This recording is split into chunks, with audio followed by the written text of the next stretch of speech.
Hi friends, first வீடியோவில் generative AI வந்து படிக்கிறோம் ஸ்டார்ட் பண்ணுறோன்னு தொடங்கியிருக்கோம். இது ரெண்டாவது வீடியோ. ஸோ இதில் என்ன மாதிரின்னு சொன்னால் ஜெனரேட்டிவ் ஏஐண்ட பேசிக்கான விஷயங்கள் அதை எப்படி அண்டர்ஸ்டாண்ட் பண்ணுறன்றது தான் முதல் வீடியோவில் பார்த்தாச்சு. ஸோ அதில் முதல் மாடல்ஸ் கொஞ்சம் இருக்குது. ஸோ அந்த மாடல்ஸ் 6-7 சம்திங் மாடல்ஸ் இருக்குது. ஸோ அந்த மாடல்ஸ் அவ்வளோத்தையும் முதல் பார்த்து அதில் 1 by 1 கொஞ்சம் டீப்பாக பார்க்க போகிறோம். சரியா? இப்போ முதலாவது மாடல்ஸ் என்னென்னு பார்த்துக்கலாம்.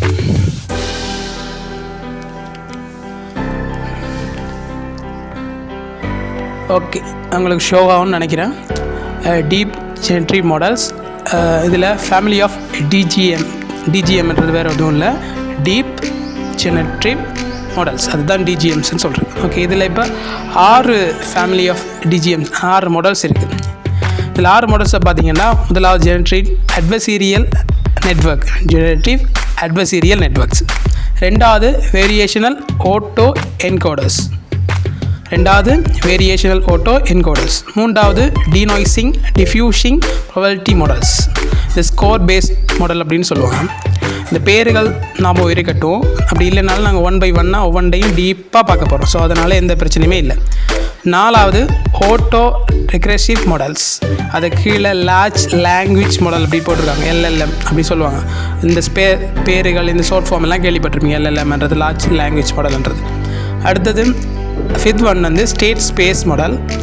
அடுத்தது வந்து அந்த ஸ்டேட் ஸ்பேஸ் மாடலில் பர்டிகுலராக கொஞ்சம் ஃபேமஸாக பேசப்படுற விஷயம், அது அப்கமிங்காக வர விஷயங்கள், இந்த S4 மேம்பா அந்த விஷயங்கள், அந்த சொல்லு சரி கேள்விப்பட்டிருப்பீங்கன்னு நினைக்கிறேன். ஸோ அதெல்லாம் பற்றி ஒன்றா பார்த்துக்க போகிறோம். அடுத்தது 6வது வந்து RL based alignment of LMS, அதுக்கு கொஞ்சம் அப்கமிங் ப்ராஜெக்ட் அதில் போட்டிருக்கு. ஸோ அப்போ இதுதான் டீப் ஜெனரேட்டிவ் மாடல்ஸில் நாங்கள் படிக்க போகிறதுல இருக்கிற 6 முக்கியமான மாடல்ஸ். ஸோ இந்த மாடல்ஸ் ஒவ்வொன்றையும் அது எப்படி ஒர்க் பண்ணுது, அதோட அப்ளிகேஷன்ஸ் என்ன, அதோட ஃப்யூச்சர் அப்டேட்ஸ் எப்படி இருக்குன்றதை பார்த்துட்டு போனாலே நாங்களுக்கு அங்கே கொஞ்சம் கொஞ்சமாக அதோட மேத்தமெட்டிக்கல்ஸ் அதோட ஃபங்க்ஷன்ஸ் எல்லாம் அண்டர்ஸ்டாண்ட் பண்ணிக்க கொஞ்சம் ஈஸியாக இருக்கும். ஸோ ஓகே, முதலாவது இது வந்து எல்லாத்துக்குமேயான ஒரு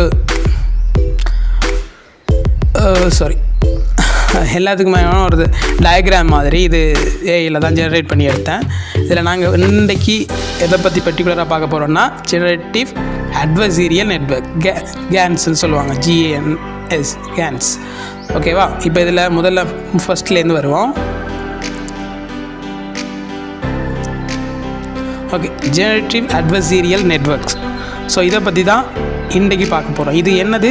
ஜெனரேட்டிவ் அட்வர்சீரியல் நெட்வொர்க்ஸ்ன்றது என்னது? DGM, டீப் ஜெனரேட்டிவ் AI மாடல்ஸில் முக்கியமான முதலாவது உண்டு ஜெனரேட்டிவ் அட்வர்சீரியல் நெட்வொர்க்ஸ். ஓகேவா? ரைட். இப்போ இதில் ஜெனரேட்டிவ் அட்வர்சீரியல் நெட்வொர்க்ஸு கேன்ஸ்ன்னு சொல்லுவோம். அது ஓகே, இந்த நான் திரும்ப சொல்கிறதையே உங்களுக்கும் ஞாபகம் இருக்குது ஈஸியாக. இதில் மெயினாக நாங்கள் பார்க்குறது 2 கேரக்டர்ஸ் தான், ஒன்று ஜெனரேட்டர், மற்றது டிஸ்கிரிமேட்டர். இந்த 2 விஷயம்தான், GD ஜெனரேட்டர், டிஸ்கிரிமேட்டர். இது என்ன விஷயம்னு சொன்னால் இந்த 2 பேரும் தான் இந்த மெயினான ரோல் ப்ளே பண்ணுறாங்க இந்த மாடலில். ஸோ ஜெனரேட்டர்ன்றது என்னென்னா, நாங்கள் கொடுக்குற இன்புட், நாங்கள் கொடுக்குற ப்ராம்ப்ட்டுக்கு ஏற்ற மாதிரி ஒரு விஷயத்தை அவர் ஜெனரேட் பண்ணுவார். அதுதான் அவரோட தொழில், ஜென்ரேட் பண்ணுவார். டிஸ்கிரிமேட்டர் என்னென்னால் ஜெனரேட்டர் அவுட்புட்டாக கொடுக்குற விஷயத்தை, இதை ஜெனரேட்டர் அவுட்புட்டாக கொடுக்குற விஷயத்தை இவர் பைனரி வைஸாக அதை செக் பண்ணி, அதாவது பைனரி வைஸ் நான் எதை சொல்ல வரேன்னு விளங்கும், 0-1 பைனரி வைஸாக அதை செக் பண்ணி அது ரியலாக ஃபேக்கான்றதை கன்சிடர் பண்ணி, அது ரியலாக இருந்தால் அவுட்புட்டையும், ஃபேக்காக இருந்தால் திரும்ப அது ஜென்ரேட்டருக்கு அப்டேட் ஆகும். இது ஃபேக்ன்றது ஜென்ரேட்டருக்கு அப்டேட் ஆகும். ஸோ அப்போ இது என்ன மாதிரின்னு சொன்னால், ஜென்ரேட்டர்ன்றது ஜென்ரேட் பண்ணுவார், டிஸ்கிரிமேட்டர் அதை கண்டுபிடிக்கிறது, ரியலாக ஃபேக்கானு கண்டுபிடிக்கிறது. அதுக்கு பயன்படுத்தப்படுறதை யூஸ் பண்ணுறது வந்து பைனரியை பேஸ் பண்ணி தான், பைனரி மாடலை பேஸ் பண்ணி தான் அதை செக் பண்ணுற மாதிரி இருக்கும். இப்போ பேசிக்கான ஐடியா விளங்கிடுது. அட்வர்சீரியல் நெட்வொர்க்ஸ்னா பேசிக்கான ஐடியா GUM DUM, ஜென்ரேட்டரும் அடுத்தது டிஸ்கிரிமேட்டரும். இப்போ இதில் என்ன விஷயம்னு சொன்னால், இது ரெண்டும் எப்படி ஒர்க் பண்ணுதுன்றது கொஞ்சம் பார்ப்போம். அதாவது ஜென்ரேட்டருக்கு அங்கே இதுதான் வேணுன்றது வந்து நாங்கள் கொடுக்குற ப்ராம்ப்ட் அல்லது நாங்கள் கொடுக்குற இன்புட் தான். ஸோ அதை வச்சுட்டு தான் அவர் அதை ஜெனரேட் பண்ணுவார். இப்போ எனக்கு உதாரணத்துக்கு ஒரு பூனைக்குட்டி, நான் முதலாவது வீடியோவிலேயே அந்த பூனையை வச்சு தான் நாங்கள் செஞ்சுருப்போம். ஸோ ஒரு பூனையின் படம் வேணும்னு சொல்லி நான் இதை ப்ராம்ப்ட் கொடுத்தேன்னு சொன்னால், ஜெனரேட்டர் அவருக்கு இருக்கிற நாலேஜை வச்சுக்கிட்டு ஒரு பூனையுடைய இமேஜை வந்து ஜெனரேட் பண்ணுவார். ஜெனரேட் பண்ணி என்ன செய்வார், டிஸ்கிரிமினேட்டர்கிட்ட போகும். டிஸ்கிரிமினேட்டர் என்ன செய்யும்னு சொன்னால் அதை செக் பண்ணும். அப்போ டிஸ்கிரிமினேட்டர் செக் பண்ண போதுன்னா என்னென்ன அவர் செக் பண்ணுவார், அவருக்கு முதல்ல பூனையோட ரியல் இமேஜ் வந்து அவருக்கு ஃபீட் பண்ணப்பட்டிருக்கணும். இப்போ நாங்கள் ஜென்ரேட்டருக்கு இன்புட்டாக எந்த விஷயத்தை நாங்கள் கொடுக்க போகிறோம், அந்த ப்ராம்ப்டை கொடுக்க போகிறோம். அப்போ ஒரு ஆள் செக் பண்ணுறாருன்னு சொன்னால் டிஸ்கிரிமினேட்டர் செக் பண்ண போகிறார்ல, அப்போ அவர் செக் பண்ண போகிறாருண்டா அவருக்கு முதல்ல அந்த விஷயம் தெரிஞ்சிருக்கணும். அப்போ அதாவது அவருக்கு டிஸ்கிரிமினேட்டருக்கு ரியலான ஒரு பூனையோட இமேஜ் வந்து ஃபீட் பண்ணப்பட்டிருக்கணும். அந்த விஷயம் விளங்கு தானே, அந்த விஷயந்தான் அடிப்படை. இப்போ அது ஃபீட் பண்ணப்பட்டால் மட்டும்தான் அதை வச்சு செக் பண்ணி அதோட பேட்டர்ன்ஸ் லேர்னிங், அதை நாங்கள் ஃபஸ்ட்டில் பார்த்துப்போம். அந்த பேட்டர்ன்ஸ் தான் லேர்ன் பண்ணிவினேன். அந்த இமேஜ் அப்படியே காப்பி பண்ணுறாக்கள் கிடையாது, லேர்ன் பண்ணி அதை க்ரியேட் பண்ணுறாக்கள், லேர்ன் பண்ணி அதை ஜெனரேட் பண்ணுறாக்கள்லாம் இவன்.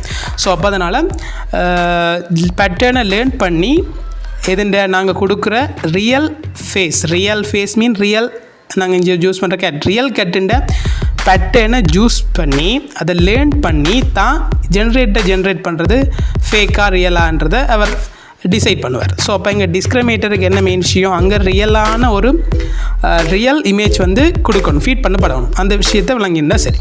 இப்போ இதில் அந்த இது எப்படி ஒர்க் பண்ணுறதுன்றதை நாங்கள் ஹவுஸ் இட் ஒர்க்னு இதில் போட்டிருக்கு. Generator creates a fake image, discriminator checks real or fake, அதாவது பைனரி வைஸாக 0 or 1 அப்படி.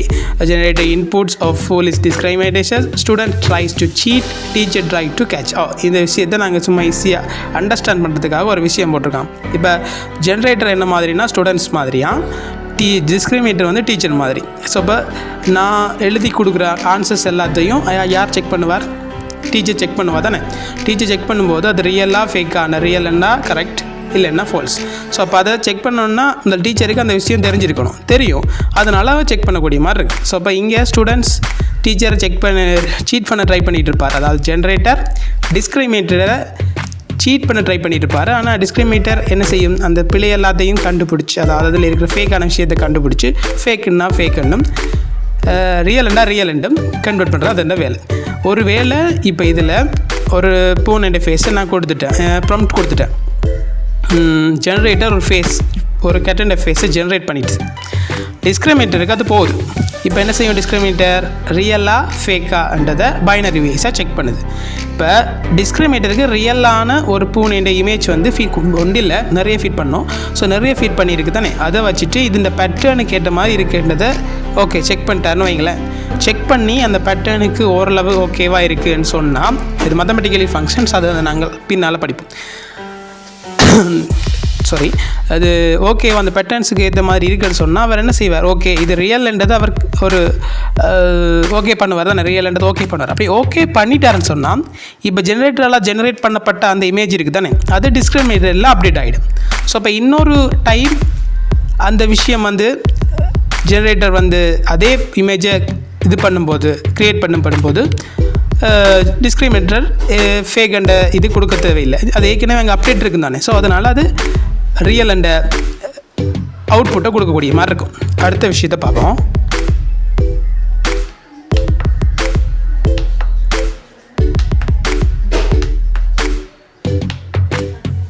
ஓகே அடுத்த விஷயத்தை பாருங்கள். இது அதோட டயக்ராம். இது நான் சொல்கிறதுக்கு தான் அந்த முதல் சொன்ன விஷயம் வந்து வாயில் சொல்லும்போது புரிஞ்சுதான் தெரியல. ஸோ அது இந்த டயக்ராம் ஈஸியாக இருக்கும். ஸோ அதை சொல்கிறதுக்கு தான் இது ஜெனரேட்டிவ் அட்வர்சீரியல் நெட்வொர்க் கேன்ஸுண்ட டயக்ராம் போட்டிருக்கு பாருங்கள். இங்கே ரெண்டமாக ஒரு அவுட்புட் கொடுப்பட போது இங்கே இவர் ஜெனரேட்டர், இவர் வந்து டிஸ்கிரிமினேட்டர்.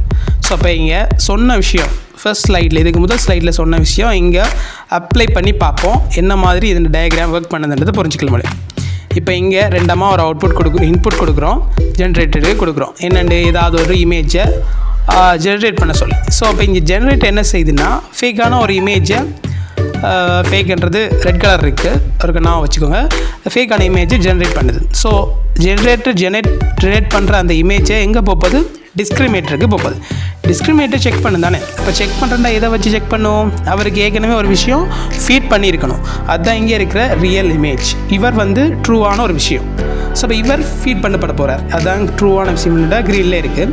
இவர் ஃபீட் பண்ணப்படும் போது இங்கே டிஸ்கிரிமினேட்டர் இதை வச்சுட்டு பைனரி வைஸாக செக் பண்ணும்போது இவர் ஃபேக் இமேஜாக இருந்தால், அதாவது எப்படி ஃபேக் இமேஜ்ன்றதை அவர் அண்டர்ஸ்டாண்ட் பண்ணுவார், அங்கே கொடுக்கப்பட்ட ரியல் இமேஜை பேசிக்காக வச்சு அதுண்ட பேட்டர்னை லேர்ன் பண்ணி அதை வச்சுட்டு இவர் ஃபேக்காக ட்ரூவான்றதை அவர் டிஸ்கிரிமினேட் பண்ணி அதுக்கு ஏற்ற மாதிரி இங்கால அவுட்புட்டை கொடுப்பார். இவர் டிஸ்கிரிமினேஷன் ஃபேக்காக ரியலான்றது, ரியல் அல்லாட்டி ஃபேக்காக.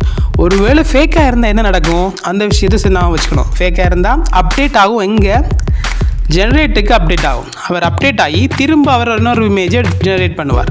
இவர் டிஸ்கிரிமினேட்டர் ஓகே பண்ண வரைக்கும் இவர் ஜென்ரேட்டர் வந்து இமேஜை ஜென்ரேட் பண்ணிகிட்டே இருப்பார். இதுதான் விஷயம். இதுதான் அந்த ஜென்ரேட்டிவ் அட்வர்சரியல் நெட்வொர்க்ஸில் இருக்கிற மெயினான ஒரு பேசிக்கான ஒரு ஃபங்க்ஷன்ஸ். ஓகே, அடுத்த விஷயம். Okay, applications. சிம்பிளான அப்ளிகேஷன்ஸ் தான், பெரிய ஒன்றும் குழப்பிக்க தேவையில்லை. ஃபர்ஸ்ட் வந்து இமேஜ் சூப்பர் ரெசல்யூஷன்ஸ். அதாவது வந்து நீங்கள் லோ ரெசல்யூஷனில் இமேஜ் எடுத்தீங்கன்னாலும் அதை நாங்கள் ஹை ரெசல்யூஷனில் மாற்றுறதுக்கு இவரால் முடியும், கேன்ஸால் முடியும். இப்போ நாங்கள் ஒரு இமேஜை இன்புட் பண்ணி அதுக்கு நான் இப்போ அந்த ரெசல்யூஷனை ஹை பண்ணி தர சொல்லி நான் இதுகிட்ட கேட்டேன்னு சொல்லலாம். இந்த ஏஐ மாடல்ஸில் கேட்கும்போது என்ன செய்யும்னா, இவரால் கண்டிப்பாக இமேஜை வந்து ரெசல்யூஷனை ஹை பண்ணி தரவே இல்லை. அதே மாதிரி கிரியேட்டிங் ஆர்ட், இப்போ ஸ்கெட்ச் பண்ணுறது, பெயிண்டிங் பண்ணுறது, ரியலிஸ்டிக்காக ஒரு ஆர்ட் வேணும் அப்படின்றது எல்லாத்தையுமே நாங்கள் இன்புட்டாக ப்ராம்ப்ட் வழியாக கொடுக்கும்போது அவர் என்ன செய்வார், இந்த ஜென்ரேட்டர் வந்து என்ன செய்யும்னு சொன்னால் அதை லேர்ன் பண்ணி அவர் ஒரு விஷயத்தை க்ரியேட் பண்ணுவார், அது ஜென்ரேட் பண்ணுவார். அது இங்கே தரப்பட்ட ப்ராம்ப்ட்டுக்கு ஏற்ற மாதிரி ஓகேவா இருக்கான்றதை டிஸ்கிரிமினேட்டர் பார்த்து செக் பண்ணி இல்லைன்னு சொன்னால் அப்டேட் பண்ணி திரும்ப அதை ஒர்க் பண்ணி இந்த டிஸ்கிரிமினேட்டர் ரியல்ன்றதை ஓகே பண்ண வரைக்கும் இந்த ஒர்க் தொடர்ந்து நடந்துகிட்ருக்கும். அப்படி நடந்து எங்களுக்கு அந்த விஷயம் வந்து கிடைக்கும். அதாவது வந்து ரியலிஸ்டிக்கான ஃபோட்டோஸ், இமேஜ் எல்லாம் கிடைக்கக்கூடிய மாதிரி இருக்குது. அடுத்த விஷயம், மூணாவது application, image to image translation. இது அதே மாதிரி தான். இப்போ இந்த ஒரு விஷயத்தை நெட்டில் வந்து ட்ரெண்ட் பண்ணுவாங்க, அது என்னென்னா அது லேர்ன் பண்ண வைக்கிறதுக்கான ஒரு விஷயம். இப்போ நாங்கள் ஒரு இடத்துல இன்னும் ஒரு ஃபோட்டோ இருக்குன்னு வைங்களேன், நாங்கள் ஃபோட்டோ கொடுக்க ஒரு மாதிரி, இப்போ உதாரணத்துக்கு ஒரு ஹீரோஸ் மாரோட நிற்கிற மாதிரி ஃபோட்டோஸ் வந்து ஒரு இடத்த ட்ரெண்ட் ஆகும்னா எல்லோரும் அதை ட்ரை பண்ணுவோம். இப்போ ஐபிஎல் சீசன்னா ஐபிஎல் ஜேசியோட நிற்கிற அதே கிரவுண்டில் இருக்கிற ஃபோட்டோஸ் வந்து ஏஐயால் ஜென்ரேட் பண்ண போகுதுன்னு சொன்னால் போட்டு அது ஃபேமஸ் ஆகுறேன்னு சொன்னால் நாங்களும் அதையே ட்ரை பண்ணி அதே ஒரு ப்ராம்ப்ட் தானே, அந்த ப்ராம்ப்ட்டை யூஸ் பண்ணி அப்படிங்கிற ஃபோட்டோஸை கொடுத்து நாங்கள் அதை எடுத்துருப்போம். அப்போ அங்கே என்ன நடக்குதுன்னு சொன்னால் நாங்கள் நமக்கு அதை எடுத்து ஸ்டேட்டஸில் போடுறோம், அது வந்து சின்ன ஹாப்பினஸ், அவ்வளோதான். அப்போ அதை ஏன் அவங்க ட்ரெண்ட் பண்ணுறாங்கன்னா அங்கே இருக்கிற விஷயம் தான், அந்த ப்ராம்ப்ட்டுக்கு ஏற்ற மாதிரி அந்த ஏஐ மாடலை லேர்ன் பண்ண வைக்கிறதுக்காக இதை ட்ரெண்ட் பண்ணி ஃபேமஸ் ஆகுறாங்க. இது நமக்கு தெரியறதில்லை. இது நாம் எங்களோட ஹாப்பினஸுக்காக ஒரு விஷயத்துக்காக அதை செய்கிறோம், அது பிரச்சனை இல்லை. ஆனால் இங்கே என்னத்துக்காக அதை ட்ரெண்ட் பண்ணுறாங்கன்றதை புரிஞ்சுக்கணும். இங்கே அதே தான் இமேஜ் டு இமேஜ் ட்ரான்ஸ்லேஷன். உங்களோட இமேஜை கொடுத்து உங்களுக்கு அந்த ப்ராம்ப்ட்டுக்கு ஏற்ற மாதிரி அந்த இமேஜை ட்ரான்ஸ்லேஷன் பண்ணுறதுக்கூடியது இருக்குது. இப்போ டேயில் கொடுத்து நைட்டில் மாற்றலாம், அதான் இங்கே போட்டிருக்கேன். அபிலிட்டி சேஞ்சிங், அதாவது வந்து சம்மரில் கொடுத்து விண்டரில் மாற்றலாம், டேயில் கொடுத்து நைட்டில் மாற்றலாம், இங்கே இருக்கிறது அங்கே மாற்றலாம், அப்படி மாற்றக்கூடிய மாதிரி எல்லாமே அங்கே என்ன செய்கிறது என்னதை அந்த ஏஐ மாடலை வந்து ட்ரெயின் பண்ண வைக்கிறதுக்காக, அதை வந்து லேர்ன் பண்ண வைக்கிறதுக்காக. ஓகே, இது ஒவ்வொன்றுக்கும் ஒவ்வொரு எக்ஸாம்பிளாக கண்டு பார்த்துட்டு இமேஜ் டு இமேஜ் ட்ரான்ஸ்லேஷன். இப்போ இதில் ஒரு இமேஜ் இருக்குது, இந்த இமேஜை எனக்கு இந்த இமேஜுக்கு ஏற்ற மாதிரி ட்ரான்ஸ்லேட் பண்ணி கொடுத்துருக்கு. இப்போ இதில் ஒரு இமேஜ் இருக்குது, இந்த இமேஜுக்கு ஏற்ற மாதிரி. இப்போ இதில் பார்த்தா எனக்கு வடிவாக தெரியும் பாருங்கள். இதில் ஒரு ஹியூமன் ஃபோட்டோஸ் போட்டிருக்கு. இதில் எனக்கு என்ன தேவையான அந்த மாடலை கொடுத்தா அதுக்கு ஏற்ற மாதிரி இவர் ட்ரான்ஸ்லேட் பண்ணி தருவார். இப்போ இங்கே இதை பார்த்தீங்கன்னா தெரியும், இங்கே ஒரு இமேஜ் வந்துருக்கு, இந்த இமேஜ். அப்போ இங்கே ஒரு விண்டர் சீசன்டா, இங்கே ஒரு ஸ்ப்ரிங் சீசன், அப்படி தான். ஸோ இப்போ நாங்கள் என்ன கேட்குறோமோ அதுக்கு ஏற்ற மாதிரி கொடுக்கக்கூடிய மாதிரி இருக்குது. இது இமேஜ் டு இமேஜ் ட்ரான்ஸ்லேஷன். இது கேன்ஸுன்ற ஒரு மாடல்ன்ற ஒரு அப்ளிகேஷன். அதே மாதிரி டெக்ஸ்ட் டு இமேஜ். இப்போ அதுதான் நாங்கள் கூட அதிகமாக யூஸ் பண்ணுறது. ஒரு இமேஜுக்கு ஒரு க்ரியேட் பண்ணுறதுக்கு ஒரு ப்ராம்ப்ட் கொடுப்போம். அந்த ப்ராம்ப்ட்டு இப்போ நாங்கள் அதை யூடியூப்லேயோ இல்லை டிக்டாக், இன்ஸ்டா எங்கே இருந்தாலும் என்ன செய்வோம், அந்த ப்ராம்ப்ட் அப்படியே காப்பி பண்ணி கமெண்ட்ஸில் இருக்கும், காப்பி பண்ணிவிட்டு ஜெமினியில் போய்ட்டோ இல்லாட்டி ஏதாவது ஒரு AI சம்திங் என்னத்துலேயே போய்ட்டு அதை ப்ராம்ப்டை காப்பி பண்ணதை அப்படியே பேஸ்ட் பண்ணுவோம். பேஸ்ட் பண்ணிவிட்டு எங்கள் இமேஜ் கொடுப்போம், அங்கே ஃபோட்டோஸ் வரும். சிலது கொஞ்சம் ரியலிஸ்டிக்காக வராது, கொஞ்சம் ரியலிஸ்டிக்காக வரக்கூடியது சான்சஸ் இருக்குது. ஸோ ஆனால் அது அங்கே அந்த ப்ராம்ப்டில் என்ன விஷயம் இருக்குன்றதை பெருசாக ரீட் பண்ணுறது கிடையாது. அது பார்த்தீங்கன்னா தெரியும். இப்போ உதாரணத்துக்கு இந்த டெக்ஸ்ட் டு இமேஜ் எப்படி ஜென்ரேட் ஆகுதுன்னு பாருங்கள். This bird is completely black. இப்போ இது மெயினான ஒரு விஷயம். அந்த பிளாக் வந்து கம்ப்ளீட்லியாக, இந்த பேர்ட் வந்து கம்ப்ளீட்லி பிளாக்காக இருக்கணுமா, அந்த ஒரு அந்த ஒரு டெக்ஸ்ட் வந்து இமேஜாக கன்வெர்ட் ஆகும். அடுத்த விஷயம், the bird is brightly blue. இந்த டெக்ஸ்ட் வேர்டாக இமேஜாக கன்வெர்ட் ஆகுது. அடுத்தது, the man is orange jacket, black pants and black caps wearing the sunglasses skill. So இப்போ நான் இங்கே கொடுக்குற டெக்ஸ்ட் எல்லாத்தையும் இமேஜாக கன்வெர்ட் ஆகுது. ஸோ இப்போ இது உடனே நடக்குமானா இல்லை. இப்போ உதாரணத்துக்கு பேர்ட் இஸ் கம்ப்ளீட்லி பிளாக்ன்றது ஒரு டெக்ஸ்ட் வந்து நான் கொடுக்குறோம், ப்ராம்ப்டை கொடுக்குறோன்னு வைங்க. அது என்ன செய்யுதுன்னு சொன்னால் ஜென்ரேட்டட்டை போய் ஜென்ரேட் ஆகும். ஒரு இமேஜ் வந்து ஜென்ரேட்டட் ஆகும். அந்த இமேஜ் எங்கே போகும், டிஸ்கிரிமினேட்டர்கிட்ட போகும். அந்த டிஸ்கிரிமினேட்டர் ஏற்கனவே ஒரு பிளாக் கலர் பேர்டுன்ற இதை ஃபீட் பண்ணியிருக்கும், எடுத்து வச்சுருக்கும். ஸோ அப்போ அதோட ஒப்பிட்டு பார்க்கும், அதோட வந்து கம்பேர் பண்ணி பார்த்துட்டு ஓகே இது அதுக்கு இந்த பேட்டர்ன்ஸுக்கு ஓகேவா வருதுன்னா ஓகே ரியல், இல்லைன்னா ஃபேக் கொடுத்தா என்ன செய்யும், திரும்ப அது அப்டேட் ஆகும். எங்கே அப்டேட் ஆகும், ஜெனரேட்டில் அப்டேட் ஆகும். அப்போ திரும்ப இதை விட அதாவது வந்து இந்த டிஸ்கிரிமினேட்டர் ஓகே பண்ண வைக்கணும், அவரை ஏமாற்றணுன்றதுக்காகவே இங்கே ஜெனரேட்டர் தொடர்ந்து ரொட்டேஷனில் ஒர்க் பண்ணிகிட்டே இருப்பார். இப்போ முதலாவது வந்து ஃபோட்டோ இதுவாக இருக்கும், ரெண்டாவது வந்து ஃபோட்டோ இதுவாக இருக்கும், மூணாவது வந்து ஃபோட்டோ இதுவாக இருக்கும். அப்போ போக எங்களுக்கு கிளாரிஃபிகேஷனோ அதோட ஸ்பெசிஃபிகேஷனோ எல்லாமே கூட வரக்கூடிய மாதிரி இருக்கும். இது டெக்ஸ்ட் டு இமேஜில் ஒரு அப்ளிகேஷன் இதுண்ட கேன்ஸுண்ட. ஓகே, அடுத்தது ஓகே இவ்வளோ தான் இந்த எக்ஸாம்பிளுக்கு சொன்னது. இப்போ நான் அதில் டீப் ஜெனரேட்டிவ் மாடல்ஸுண்ட அந்த 6 மாடல்ஸ் சொன்னேன். அந்த 6 மாடல்ஸுண்ட இது ஃபஸ்ட்டு இதில் சொன்னேன். அந்த டயக்ராமை நான் இதில் எடுத்திருந்த விஷயம். ஓகே, இப்போ நாங்கள் deep generative models family of DGMs இதில் முதலாவது ஜெனரேட்டிவ் அட்வர்சீரியல் நெட்வொர்க் எப்படி ஒர்க் பண்ணுதுன்றதை பார்த்தோம். முதலாவது ஜெனரேட்டிவ் அட்வர்சீரியல் நெட்வொர்க்ஸ்னால் என்னென்னு பார்த்து, அதுக்கப்புறம் இதில் யார் மெயின் ரோல் பண்ணுறாங்க, ஜென்ரேட்டர் அண்ட் டிஸ்கிரிமினேட்டர். ஸோ இந்த 2 பேரும் தான் மெயின் ரோல் பண்ணுறாங்க. இவன் 2 பேர்ட்டே ஜாப்ஸ், அதாவது வந்து ஜெனரேட்டர் என்ன வேலை செய்யுது, டிஸ்கிரிமினேட்டர் என்ன வேலை செய்யுதுன்னு பார்த்தோம். ஸோ அப்போ அதுக்கப்புறம் இவன் 2 பேருக்கும் என்ன தொடர்புன்னு பார்த்தோம். அதுக்கப்புறம் இந்த அப்ளிகேஷன்ஸ் என்னென்னன்றதை பார்த்தோம். இந்த அப்ளிகேஷன்ஸை நாங்கள் லேர்ன் பண்ணுறதாலையும் இது என்னென்ன செய்யுதுன்றதால புரிஞ்சுக்கிறதாலையும் அடுத்து வர ஒவ்வொரு மாடல்ஸுண்டையும் அதோட இது அப்ளிகேஷன், அதோட ஜாப்ஸ், அதோட ஒர்க் எல்லாத்தையுமே அண்டர்ஸ்டாண்ட் பண்ணுறதால எங்களால் என்ன நடக்கும்னு சொன்னால் ஏஐயை கரெக்டாக யூஸ் பண்ண முடியும். ஏஐ மாடல்ஸை சரியாக யூஸ் பண்ண முடியும். யூஸ் பண்ணால் நமக்கு என்ன ஒரு இம்ப்ரெசிவான அவுட்புட்டை கிடைக்க முடியும். இதுக்காகத்தான் நாங்கள் இந்த ஏஐ ஜெனரேட்டிவ் ஏஐன்றதை நாங்கள் இப்போ கற்றுக்க வந்திருக்கோம். ஸோ இப்போ இந்தியான் செஷன் முடிஞ்சுது. ஸோ இதில் ஜெனரேட்டிவ் அட்வர்சீரியல் நெட்வொர்க்ஸ்ன்றது உங்களுக்கு புரிஞ்சிருக்குன்னு நினைக்கிறேன். ஸோ இப்போ இது சம்மந்தமான விஷயங்கள் ஏதாவது இருந்தால் அடுத்ததில் நாங்கள் வேரியேஷனல் ஆட்டோ என்கோடர்ஸ் அந்த விஷயத்தை பற்றியும் பார்க்கலாம். ஓகே, வீடியோ பார்த்ததுக்கு ரொம்ப thanks and bye, see you. Thank you.